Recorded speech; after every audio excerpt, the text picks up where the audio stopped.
জীবনের কথা, জীবনের টুকরো টুকরো গল্প আপনাদের শোনাবো 92.7 বিগ এফএম এ শরণাগত অনুষ্ঠানে। আমি আপনাদের সৌমিত্র বসু। প্রথমে বলি যে ঠাকুর শ্রী রামকৃষ্ণ পরমহংসদেবের বাবা ক্ষুদিরাম, তার মেয়ে কাত্যায়নী, সেই কাত্যায়নী তো বিয়ে হয়ে গেছে, শ্বশুর বাড়িতে আছে, সেখানে তাকে ভূতে ধরেছিল। তো সেই প্রেত ক্ষুদিরামকে বলে যে তুমি আমার নামে গয়ায় পিণ্ড দাও। ক্ষুদিরাম তাকে চেনেন না, জানেন না, বললেন হ্যাঁ ঠিক আছে, তোমার অতৃপ্ত আত্মাকে তৃপ্ত করবার জন্য আমি গয়ায় গিয়ে তোমার পিণ্ড দেব। বিষ্ণুপদে পিণ্ড দিতে গেলেন ক্ষুদিরাম গয়ায়। রাত্রিবেলা একটা স্বপ্ন দেখলেন, যেন তার সামনে গদাধর এসে দাঁড়িয়েছেন, বলছেন তোমার পুত্র হয়ে তোমার বাড়িতে গিয়ে জন্মাবো, তোমার হাতে সেবা নেব। ক্ষুদিরাম কাঁদতে লাগলেন, বললেন আমি গরিব, আমার সাধ্য কি তোমার সেবা করি? ভয় নেই, যা জুটবে তাই খাওয়াবে আমাকে। 1 মাস পরে বাড়ি ফিরলেন ক্ষুদিরাম। স্বপ্নের কথা বললেন না। এদিকে চন্দ্রমণি, মানে যিনি পরে হবেন গদাধরের মা, তিনি দেখছেন রাত্রে তার বিছানায় তাঁরই পাশে কে একজন শুয়ে আছে। স্বামী তো বিদেশে, গয়ায় গেছেন, অথচ কি, তাছাড়া মানুষ তো এত সুন্দর হয় না। ধর্মর করে উঠে বসলেন, প্রদীপ জ্বাললেন, কই কোথাও তো কেউ নেই। হ্যাঁ, দরজায় যেরকম খিল লাগানো থাকে তাই আছে। এত স্পষ্ট যে স্বপ্ন বলে বিশ্বাস হয় না। ভোর হতেই ধনী কামারনি, তার খুব কাছের মানুষ, তাকে ডেকে পাঠালেন, বললেন কাল রাতে কেউ আমার ঘরে ঢুকেছিল। ধনী বলেন মোট লোকে শুনলে অপবাদ দেবে যে, বুড়ো বয়সের এসব বলিসনি, স্বপ্ন দেখেছিস, স্বপ্ন দেখেছিস। স্বপ্নই হবে হয়তো, কিন্তু কি আশ্চর্য, স্বপ্ন এত সত্যির মতো। 92.7 বিগ এফএম এ শরণাগত অনুষ্ঠান, 92.7 বিগ এফএম এ শরণাগত অনুষ্ঠানে মহাত্মা শ্বেত পরম ধার্মিক শিবভক্ত মহাবীর। রাজা হিসেবে তার প্রচুর খ্যাতি, তিনি শ্রেষ্ঠ প্রজাপালক এবং তিনি শিবের পুজো না করে জল গ্রহণ করেন না। তার রাজ্যে ব্রাহ্মণাদি 4 বর্ণ প্রত্যেকেই নিজের নিজের ধর্ম পালন করে, অর্থাৎ সব মিলিয়ে খুব চমৎকার সুখী একটা রাজ্য। তো শ্বেতের বয়স হয়েছে, কিন্তু শিব পুজোটা করা চাই। তো তার পরমায়ু শেষ হলো, যম তার দূতকে পাঠালেন শ্বেত রাজাকে নিয়ে যাওয়ার জন্য।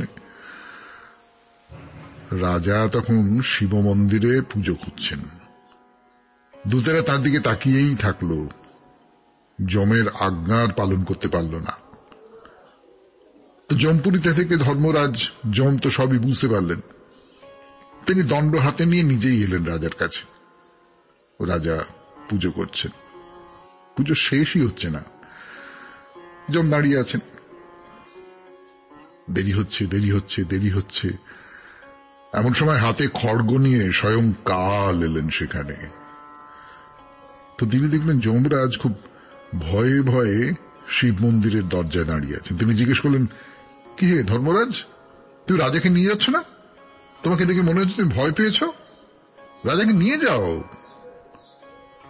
কালের কথা শুনে যম বললেন, না, আমি আপনার আদেশ অবশ্যই পালন করব, কিন্তু উনি তো শিবের পুজো করছেন, শিব ভক্ত, ওর কাছে কি করে যাব, ভয় করছে তো।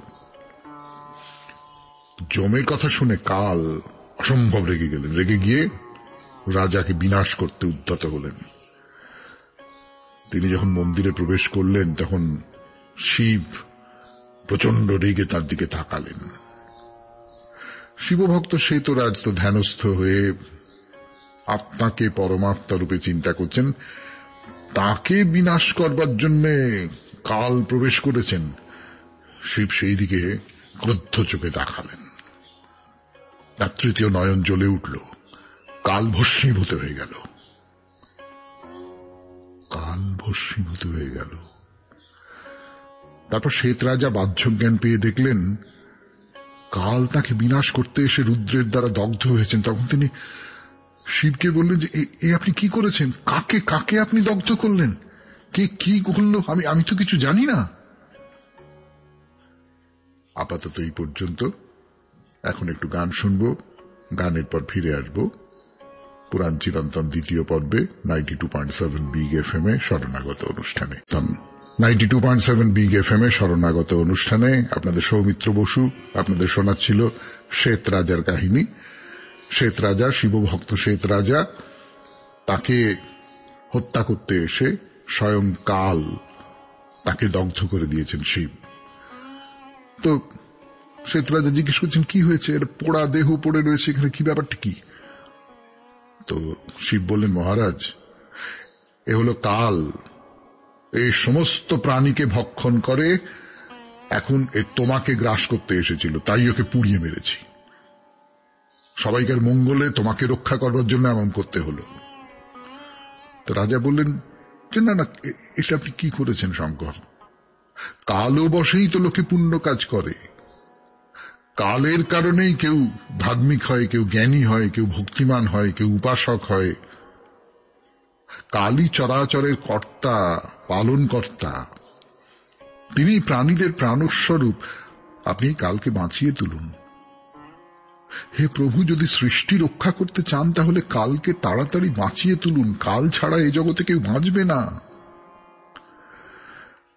শিব তখন কালকে বাঁচিয়ে তুললেন।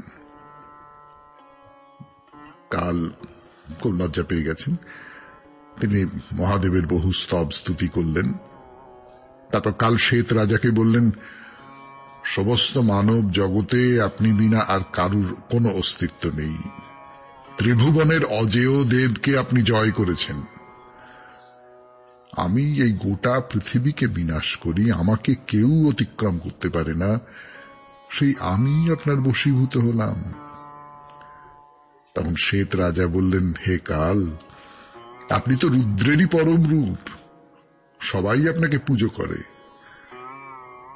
যারা আত্মনিষ্ঠ কৃতিমান তারা আপনারই ভয়ে শিবের শরণাপন্ন হন। তারপর যম ও মৃত্যু শ্বেত রাজার স্তব করলেন। তারপর দূতদের বললেন, যারা ওই ত্রিপন্র জটা বা রুদ্রাক্ষ ধারণ করে কিংবা যেজন ভয়ে বা জীবিকার জন্য শিবের নাম কীর্তন করে, তারা শত পাপী বা দুরাচারী হলেও শিবের ভজনা করে, তো তাতে কোনো সন্দেহ নেই। তাই তাদের কখনো আমার এই নরকে আনবেন না। এই মহাদেব কালকে দগ্ধ করে যে মহারাজ শ্বেতকে অভয় দিয়েছিলেন, সেই শ্বেত রাজা একদিন তার মৃত্যু হল, তার দেহের মৃত্যু হল এবং তিনি শিবের দেহে বিলীন হয়ে গেলেন। শুনলেন পুরাণের কাহিনী, শ্বেত রাজার কাহিনী। 92.7 বিগ এফএম এ শরণাগত অনুষ্ঠানে এরপর J.H. রাইট স্বামীজিকে চিকাগোয় ধর্মসভায় আলাপ করিয়ে দেন। আপনারা তার কথা শুনেছেন এর আগে। সেই মানুষটিকে একটি চিঠিতে স্বামী বিবেকানন্দ একটা কবিতা লিখে পাঠিয়েছিলেন, তার বাংলা অনুবাদ শোনাই আপনাদের। এটা লেখা হয়েছিল 1893 খ্রিস্টাব্দে। পাহাড়ে পর্বতে উপত্যকায়, গির্জায় মন্দিরে মসজিদে, বেদ বাইবেল আর কোরআনে তোমাকে খুঁজেছি আমি ব্যর্থ ক্রন্দনে। মহারণ্যে পথভ্রান্ত বালকের মতো কেঁদে কেঁদে ফিরেছি নিঃসঙ্গ। তুমি কোথায় কোথায় আমার প্রাণ, ওগো ভগবান? নাই, প্রতিধ্বনি শুধু বলে নাই।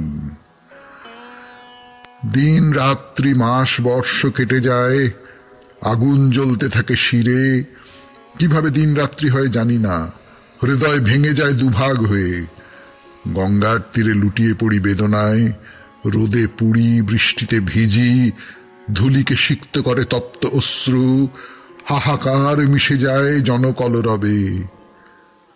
সকল দেশের সকল মতের মহাজনদের নাম নিয়ে ডেকে উঠি অধীর হয়ে, বলি আমাকে পথ দেখাও, দয়া করো, ওগো তোমরা যারা পৌঁছেছ পথের প্রান্তে, কত বর্ষ কেটে গেল করুণা আর্তনাদে, মুহূর্ত মনে হয় যুগ যেন। তখন একদিন আমার হাহাকারের মধ্যে কে যেন ডাকলো আমাকে আমারই নাম ধরে, মৃদু মধু আস্বাদের মতো এক স্বর, পুত্র, আমার পুত্র, পুত্র মোর। সে কণ্ঠ বাজল হৃদয়ে একটি সুরে, আত্মার প্রতিটি তন্ত্রী উঠল ঝংকার দিয়ে। উঠে দাঁড়াই, কোথায় সেই স্বর যা ডাকছে আমায় এমন করে? খুঁজে ফিরি এখানে ওখানে সেখানে, বারে বারে পথে ও প্রান্তে। ওই ওই আবার সেই দৈবী স্বর, ওই তো শুনছি আমি আমারই আহ্বান। আবেগে আনন্দে নিরুদ্ধ হৃদয় ডুবে গেল পরমা শান্তিতে, জ্বলে উঠল আত্মা পরম জ্যোতিতে, খুলে গেল হৃদয়ের দ্বার। আনন্দ আনন্দ, এ কি অপরূপ! প্রিয় মোর, প্রাণ মোর, সর্বস্ব আমার, তুমি এখানে এত কাছে, আমারই হৃদয়ে, আমারই হৃদয়ে তুমি নিত্যকাল রাজার গৌরবে। সেই দিন থেকে যখনই যেখানে যাই, বুঝেছি হৃদয়ে তুমি আছো পাশে পাশে, পর্বতে উপত্যকায় শিখরে শানুতে, দূরে বহু দূরে, ঊর্ধ্বে আরো ঊর্ধ্বে। চাঁদের কোমল আলো, তারকার দ্যুতি, দিবসের মহান উদ্ভাস, সবার অন্তর জ্যোতি রূপে প্রকাশিত। তার শক্তি সকল আলোর প্রাণ, মহিমার উষা তিনি, সন্ধ্যা বিগলিত, অনন্ত অশান্ত তিনি সমুদ্র। প্রকৃতির সুসময় পাখির সঙ্গীতে শুধু তিনি, একমাত্র তিনি। ঘোর দুর্বিপাকে যখন জড়িয়ে পড়ি, অবসন্ন প্রাণ, ক্লান্ত কাতর, যখন প্রকৃতি আমাকে চূর্ণ করে ক্ষমাহীন তার নিয়মে, শুনেছি তোমার ঈশ্বর তখন, হে প্রিয়, বলেছ গোপনে মৃদুভাবে, আমি এসেছি, জেগেছি সেই স্বরে, তোমার সঙ্গে সহস্র মৃত্যুর মুখে আমি যে নির্ভয়। তুমি আছো মায়ের গানে, যা শুনে কোলের শিশু ঘুমিয়ে পড়ে মায়ের কোলে। তুমি আছো শিশুর হাসিতেও খেলায়, দাঁড়িয়ে থাকো তাদের মাঝে আলো করে। পবিত্র হৃদয় বন্ধুরা যখন মিলিত হয়, তাদেরও মাঝে দাঁড়িয়ে থাকো তুমি। সুধা ঢেলে দাও তুমি মায়ের চুমোয়, তুমি সুর দিয়ে দাও শিশুর মা মা ডাকে। প্রাচীন ঋষির তুমি ভগবান, সকল মতের তুমি চিরন্তন উৎস। বেদ বাইবেল আর কোরআন গাইছে তোমারই নাম উচ্চ কণ্ঠে সমস্বরে।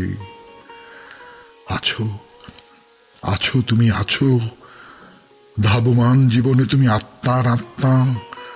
ওম তৎসৎ। ওম।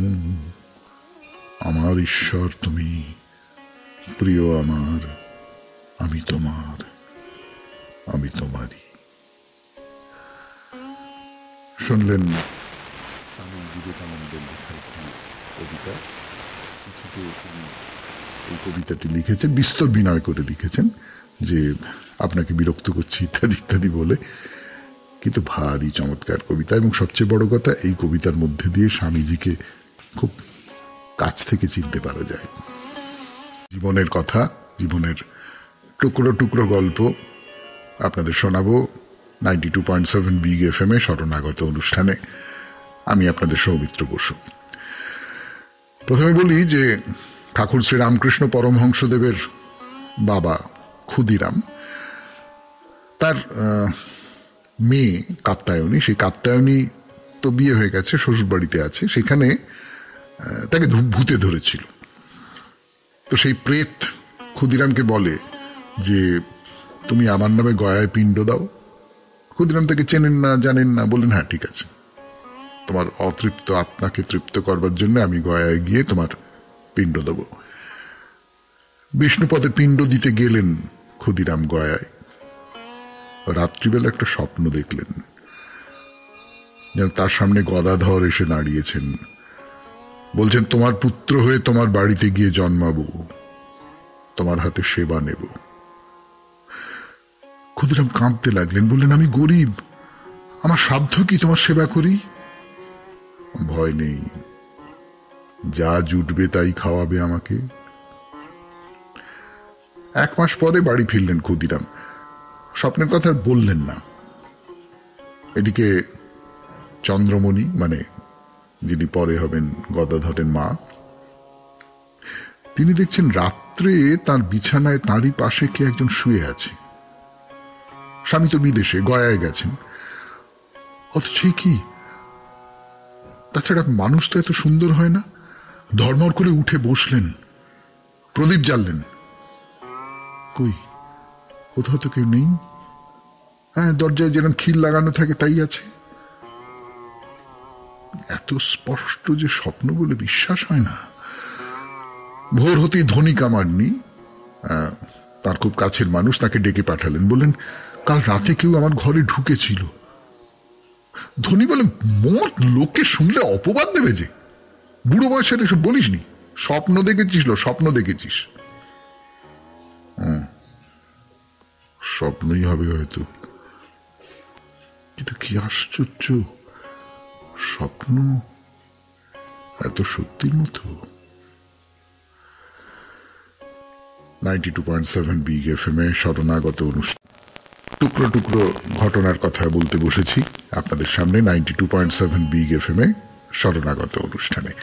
তখনও পর্যন্ত তার জন্ম হয়নি, তখনও পর্যন্ত যা বলেন গদাই গদাধর, তার জন্ম হয়নি।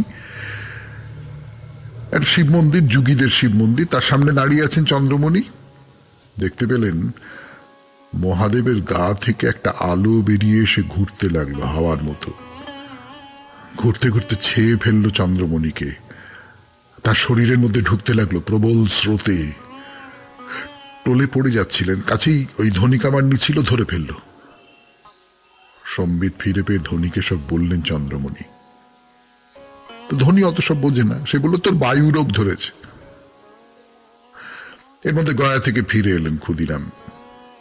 ফিরে এসে সব শুনলেন। চন্দ্রমণি বলছেন, আমার পেটে যেন কেউ এসেছে, এমনি মনে হচ্ছে সত্যি। ক্ষুদিরাম তখন বললেন, গদাধর আসছেন। আস্তে আস্তে আস্তে আস্তে যখন পেটের মধ্যে সন্তান বড় হচ্ছে, তখন চন্দ্রমণির রূপ যেন ফেটে পড়ছে, একেবারে অসাধারণ রূপ, এবং সেই সঙ্গে নানান রকম দিব্য দর্শন হচ্ছেন। কখনো বলছেন, আমার এই গর্ভ প্রতিস্পর্শে ঘটেনি। কখনো বলছেন, আমার মধ্যে পুরুষোত্তম এসেছেন। আবার কখনো খুব অসহায়ের মতো বলছেন, আমাকে বুঝি গোসাই পেল।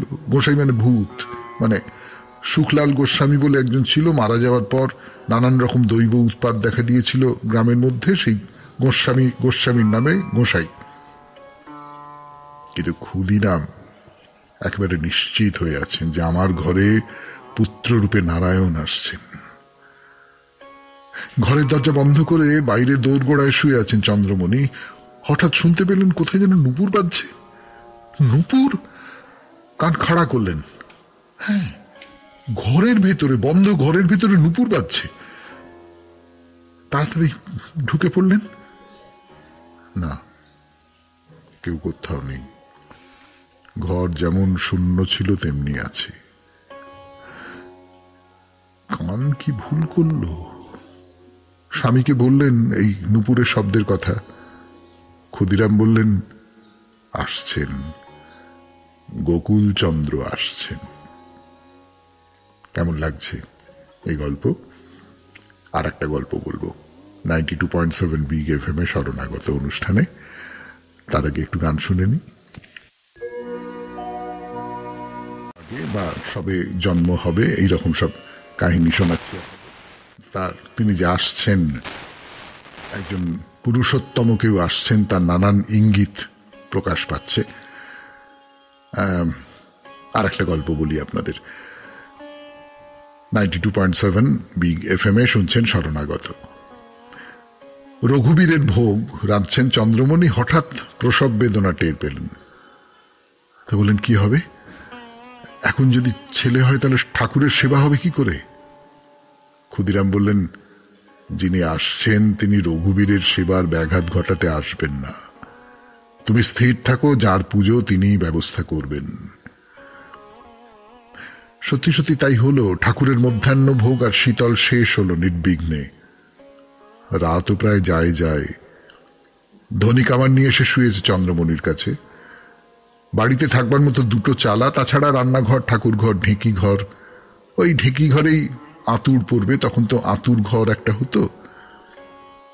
ঘরের একদিকে ধান ভানবার একটা ঢেঁকি আর ধান সেদ্ধ করবার একটা উনুন আছে। রাত ফুরোতে তখনও আধ ঘন্টা বাকি। চন্দ্রমণির ব্যথা উঠল। ধনী তাকে নিয়ে গেল ঢ্যাক সেলে, শুইয়ে দিল মাটির ওপর। প্রসব হয়ে গেল। অপূর্ব এক সন্তান, পুত্র। মা বলছে, আরে তিনি এসেছেন, তুই দেখেছিস? হ্যাঁ দো দেখেছি, তুই চুপ কর, ঠান্ডা হ। তুই দেখবি, এখন তোকেই আগে দেখা দরকার। ধনী সাহায্য করছে চন্দ্রমণিকে। তারপর হঠাৎ ফিরে দেখি, কি ছেলে কই? তাড়াতাড়ি ধনী এদিক ওদিক দেখছে, বাতির সলতে বাড়িয়ে দিল। ছেলে কই? ছেলে কোথায়? ছেলে তো নেই বিছানায়। দেখেছ, পিছল মাটিতে হড়কে ধান সেদ্ধর উনুনের মধ্যে গিয়ে ঢুকেছে। না, উনুনে আগুন নেই এখন, কিন্তু ছাই আছে তো গাদা করা। ধনী তাড়াতাড়ি ছেলেকে টেনে নিল কোলে। ছাই মাখা ছেলে, জন্মের পরেই তিনি ভস্মাচ্ছাদিত। 92.7 বিগ এফএমে শরণাগত অনুষ্ঠানে শুনছেন ঠাকুর শ্রীরামকৃষ্ণের অলৌকিক জীবনের কথা। আমি আছি আপনাদের সঙ্গে, আপনাদের সৌমিত্র বসু। নিয়ে আর একটা গল্প। তখন তার জন্ম হয়ে গেছে। আপনারা জানেন তার জন্ম হয়েছিল বাংলার 1242 সালের 6ই ফাল্গুন, ইংরেজি 1836 খ্রিস্টাব্দের 17ই ফেব্রুয়ারি, শুক্লপক্ষ বুধবার, ব্রাহ্ম মুহূর্তে। ছেলে কোলে নিয়ে বসে একদিন রোদ পোয়াচ্ছেন চন্দ্রমণি। হঠাৎ মনে হলো কোল জুড়ে যেন তার পাথর পড়ে আছে, ভার যেন বইতে পারছেন না। এ কি হলো বলো দেখি? কি আবার হবে, বিশ্বম্ভরের ভর হয়েছে ছেলের ওপর। অসহ্য।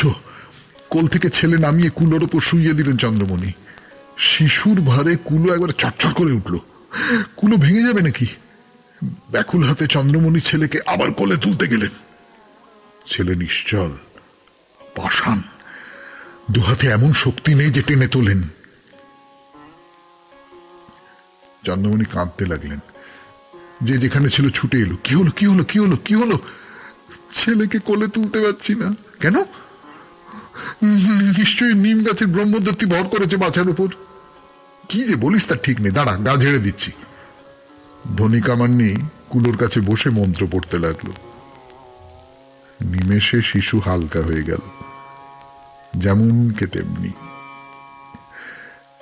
আরো একদিন সংসারের কাজে অন্য একটা ঘরে গেছেন চন্দ্রমণি। মশারি ফেলা, 5 মাসের শিশু ঘুমুচ্ছে বিছানায়। ঘরে ফিরে এসে দেখেন ছেলে নেই। তার বদলে মশারি প্রমাণকে এক দীর্ঘকায় মানুষ শুয়ে আছে। চিৎকার করে উঠলেন চন্দ্রমণি, ওকে দেখে যাও, বিছানায় ছেলে নেই। কি বলছো? তাড়াতাড়ি ছুটে এসছেন ক্ষুদিরাম। দেখো, বিছানায় বাছার বদলে কে শুয়ে রয়েছে, দেখো। দুজনেই তাকালেন মশারির দিকে। কই, তাদের সেই শিশুই তো শান্তিতে শুয়ে আছে, হাত পা নেড়ে খেলা করছে আপন মনে। শুনলেন রামকৃষ্ণ পরমহংসদেবের জন্মের আগেকার এবং জন্মের পরের লীলা। এবারে একটি চিঠি পড়ব আপনাদের। দশমীর সেকাল একাল, কালী পুজোর রাত, রাসযাত্রা, এলো যে শীতের বেলা। আমার ভীষণ আফসোস, এতগুলো বিষয় নিয়ে একটাও কিছু লিখতে পারলাম না, কিন্তু আমার খুব ভালো লেগেছে। আবার নতুন কিছু লিখতে হলে নিশ্চয়ই লেখার চেষ্টা করব। আর মা সন্তোষীর কথা নিয়ে যদি কিছু বলেন তাহলে খুবই বাধিত থাকব। নমস্কারান্তে, কবিতা রায়, হাওড়া। ইচ্ছে করে কিছু হয় না, করে ফেলতে হয়। এই এতগুলো বিষয় হলো, আরো নতুন নতুন বিষয়ের কথা বলবো, নিশ্চয়ই বলবো। রবিবারের শরণাগত তো তাই নিয়েই, তাতে কিন্তু আপনার লেখা চাই চাই। কেমন? আরেকটি চিঠি পড়ি। প্রণম্য সৌমিত্র দা, এটা আবার রোমান স্ক্রিপ্টে, মানে ইংরেজি হরফে লেখা, তো পড়তে একটু অসুবিধা হবে। প্রণম্য সৌমিত্র দা, আপনাদের শরণাগত অনুষ্ঠানে চিঠি পাঠ হবার পোস্ট অ্যাড্রেস কাইন্ডলি অনুষ্ঠানের মাধ্যমে জানান, খুব উপকার হয়। শম্পা চ্যাটার্জি। আপনি বলছেন যে অনুষ্ঠানে যারা চিঠি পাঠাচ্ছেন তারা অনেক সময় ঠিকানা দিয়ে দেন, কিন্তু আমি পড়ি না। তার কারণ ঠিকানাটা জানা থাকলে নানান রকম সমস্যাও তো হতে পারে। আপনার ঠিকানা একজন জেনে ফেললো, সে কেমন মানুষ হবে তা তো আপনি জানেন না। রেডিওতে লক্ষ লক্ষ মানুষ শুনছেন এই অনুষ্ঠান, ফলে ঠিকানাটা দেব না, কেমন? এই দুটো চিঠি দিয়েই শেষ হলো চিঠিপত্র। এরপর গান, গানের পর বাইরে দূরে। শরণাগত অনুষ্ঠান শুনছেন, আমি আপনাদের সৌমিত্র বসু। এক বন্ধু, মানে বয়সে আমার সমান সমান, কিন্তু আমি তাকে নাম ধরে দাদা ডাকার অভ্যেস করে ফেলেছি। তিনি হঠাৎ বললেন, ফেব্রুয়ারি মাস নাগাদ আমি কদিনের জন্য একটু বাইরে যাব। বাইরে মানে কোথায়? একটু লাজুক হেসে তিনি বললেন, কাশ্মীর। কাশ্মীর? আমার চোখের সামনে ভেসে উঠল একটা সবুজ অরণ্য, উপত্যকা, দূরে দূরে বরফ ঢাকা পাহাড়, আর শিকারায় ঘুরে বেড়ানো, আর আপেল। আর সবচেয়ে বেশি করে ভেসে উঠল বৈষ্ণু দেবীর মন্দিরের ছবি। তখনই ঠিক করলাম, আমার সেই বন্ধুর মতো আমিও বেড়াতে যাব, তবে একা একা নয়, আপনাদের সবাইকে নিয়ে যাব কাশ্মীর। সেখানে বৈষ্ণু দেবী তো দেখবই, আরো কি কি মন্দির আছে সব ঘুরে ঘুরে দেখে আসবো। তাহলে এবার চলুন শরণাগত দল, চলুন কাশ্মীর।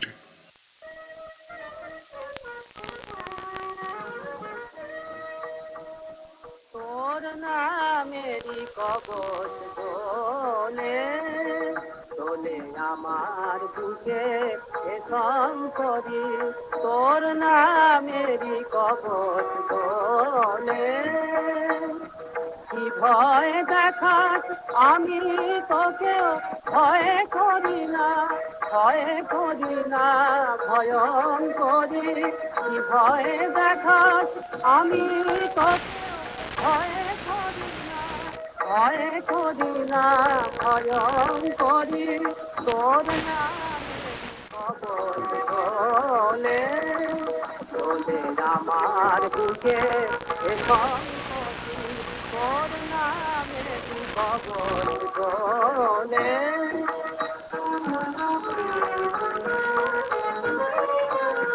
মৃত্যু প্রলয়ে তাদের লাগি নয় যারা তোর অনুরাগী। মৃত্যু প্রলয়ে তাদের লাগি নয় যারা তোর অনুরাগী। তোর শ্রীচরণ আশ্রয়ে মাগো, তোর শ্রীচরণ আশ্রয়ে দেখে মরণ আছে ভয়ে মরি, মাগো মরণ আছে ভয়ে মরি। তোর নামেরই কবচ দোলে দোলে আমার বুকে শঙ্করী, তোর নামেরই কবচ দোলে।